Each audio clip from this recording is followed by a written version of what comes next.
All right, wasn't sure if I was gonna do a video on this, but I have seen guys that want to know how to hook the tachs up to these older Fords. This is a 76, so of course this would really be the same for most any old Ford, but these 73 through 79s are pretty much identical for the most part, at least as far as the tach's concerned. So I just bought this truck a week or so ago for 300 bucks, and there's just a lot of little nitpicky things wrong.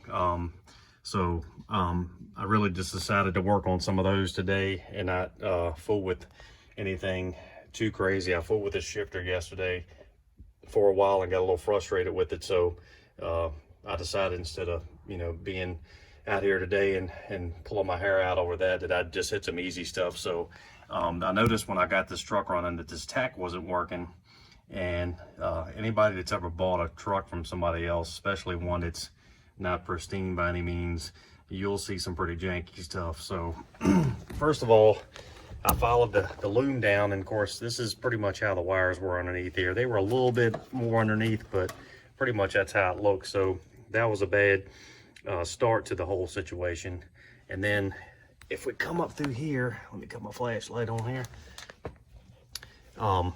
You'll notice like there's two red wires right there. Well, that's because Dingle Nuts that owned this truck, you see there's a black ground wire right here. He tied that into one of those red wires and then run it up underneath the dash all the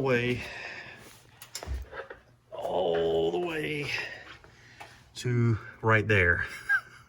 So first of all, just for the basics here, and I'm not an electrician by trade, and I don't pretend to know everything, but when you can run a ground wire a few inches, that's always the best. You never want to run a 6-foot ground wire to anything if you don't have to. The shorter the better. So I'm just going to find somewhere underneath here where I can find some bare metal and ground this. So that's where we're at on that. The white wire actually comes up, and they did tie it to the light bulb here, which I think probably will work. I basically did this same situation on my 77.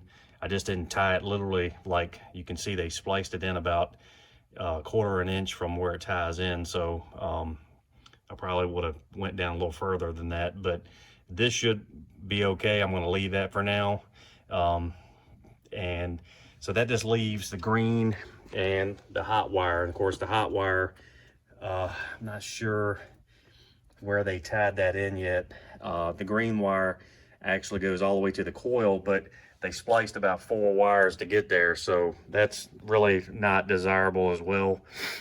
When you got several wire nuts between point A and point B, it just doesn't add up to a successful wiring setup. So I'm gonna go ahead and try to, I don't think any of these wires are going to reach except for the ground wire, but well, actually the red wire, which goes to a keyed switch, I may be able to run that direct. I may go straight in, just do a little pull a fuse, find a fuse that's hot on key, pull a fuse out, shove the wire in. Just for now, they make a little adapter for that that's a little cleaner, or I may just go underneath the dash here, because I know one of these for the radio is also obviously keyed, so I may just run it over. But I think the ground and the hot wire will reach without adding any extra line.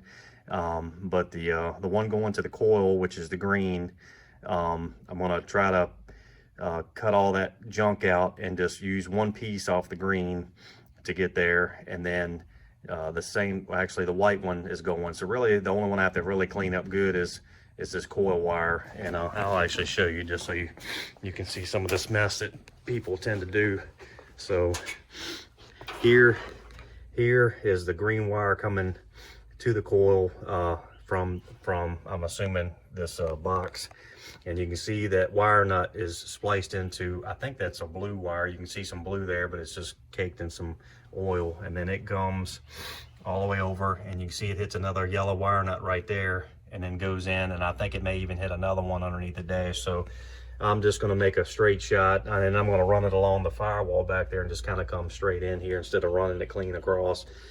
see if I can do something like that. I even have some of that plastic loom that you can wrap around and try to just to protect it a little bit. But and then we'll actually see if this tack is working or if it's just bad. But just the way it's wired now, I'm not shocked that it doesn't work. So we'll see.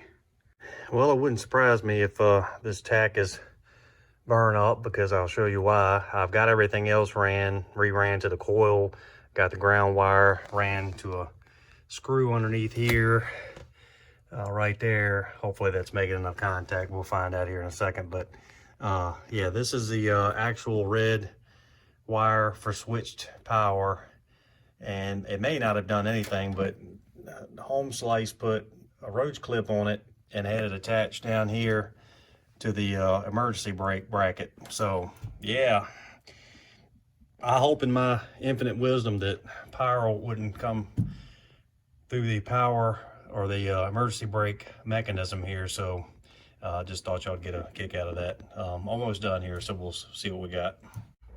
All right, so we got the old Super 3 tack setting in place, and as you can see, I don't have a wad of wires there anymore. They kind of come down the side there.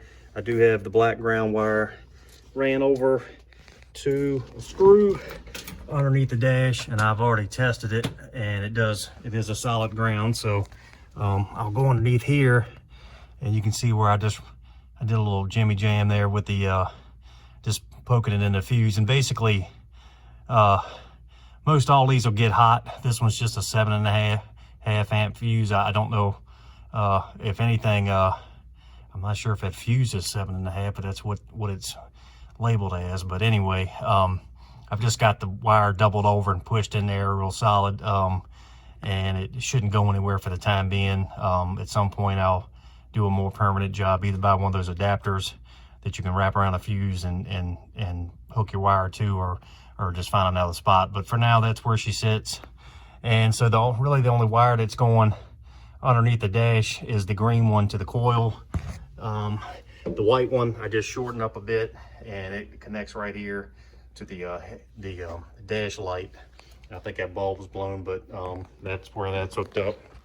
And then basically the green wire comes out of that hole and then comes around, and then I happen to have some of this, I guess it's purple, left over from my 77 that I also used. The main point here was just to use a different color. I didn't have any green wire sitting around, but it's not red, it's not black, so nobody should mistake it for a hot or a ground. So, and then of course it comes over here, and if you look on your coils, if I can get a shot here, let's see, there it is. You'll see where it says Tach.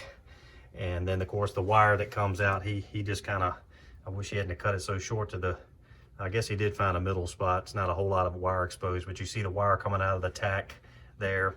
And then here's our purple, and this is the Tach wire that goes to the distributor, I believe. It either goes there or it goes back to the box. I'm not sure. Y'all gotta do some digging on that. I just know how to hook it up physically, but I'm not quite sure where this green wire goes. I know there's a loom that goes down. I see a green there, and I believe it goes to that connection back there, and then eventually to the distributor. So I believe that's the case. But so you got these three, which basically is just two wires, but because you cut the Tach wire in half and then you're splicing yours in, it looks like three. But I'd always put tape on wire nuts just to make sure, in case they happen to back off. And but pretty much everything is physically connected. So at this point, there's only one thing to do. This truck is cold, so it may not start immediately, but we can at least see if we can get some action here. So I'll turn the key to, well, that's a positive sign. Just turning the key to the on position. Here we go.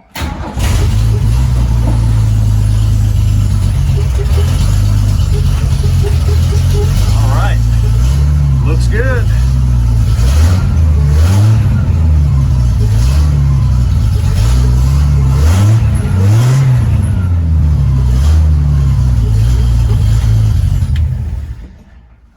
I'm not going to run it too long in the garage here because I only have the big bay open about halfway, so I don't want to choke myself to death here. But I'd call that a success. Let me actually cut the I don't know if You can see if I cut the lights on.